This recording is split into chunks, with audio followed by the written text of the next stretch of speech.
જય શ્રી કૃષ્ણ, રાધે રાધે। સવારમાં હું બેન થઈ ગયા તૈયાર અને રિયાને એના ઘરેથી લઈને આવી અને પછી અમે ડાયરેક્ટ ગયા શોરૂમે ભાઈના, કારણ કે ત્યાં જઈને અમારે થોડુંક ફોટોશૂટ કરવું હતું અને થોડુંક સામાન પણ લેવો હતો। અને પછી રિયાને કહે કે મમ્મી તું ચોલી પહેર, એટલે માસી અને મમ્મી ચોલી પહેરી તો ભાઈ રિહાઈ ગયા, કારણ કે એને અમે ચેન્જિંગ રૂમમાં સાથે નહોતા લઈ ગયા, એટલે આજે બહુ રિંગ કરી અને પછી મને દીદીને મારવા માંડ્યો તો ભાઈ એને પણ મારી અને બહુ જ મસ્તી કરી। પછી બધો સામાન લઈને આવી ગયા, પહોંચતા જ વરસાદ શરૂ થઈ ગયો અને પછી થોડીક વરસાદની મોજ લીધી। હવે એટલો બધો ફાસ્ટ વરસાદ આવતો હોય તો ચાય તો પીવી બને ને, તો બસ આજનો દિવસ ચાય બનાવી છે રિયાને। હા, રિયાને નાખ્યું પાણી, થોડીક ચાય પત્તી, પછી સુગર અને પછી મૂકી દીધી ગેસ પર ચાય અને શરૂ કરી દીધો ગેસ।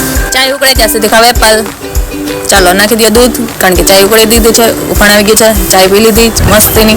પછી બેણે અને પપ્પાએ થોડુંક રિપેરિંગ કામ કર્યું મશીનમાં, કારણ કે મશીન થોડું સર કરવું હતું અને પછી મમ્મીને હું લેવા ગઈ તો આ રસ્તામાં કીધું ચાલો સેન્ડવિચ પેક કરતા જઈએ ઘર માટે, તો સેન્ડવિચ પેક કરી લીધી અને મમ્મીને પણ લઈ લીધી અને પછી ઘરે આવીને સેન્ડવિચ ખાધી। એન્ડ લાસ્ટ ક્યુટ નાના ભૂતી બાવાને મળતા જાવ।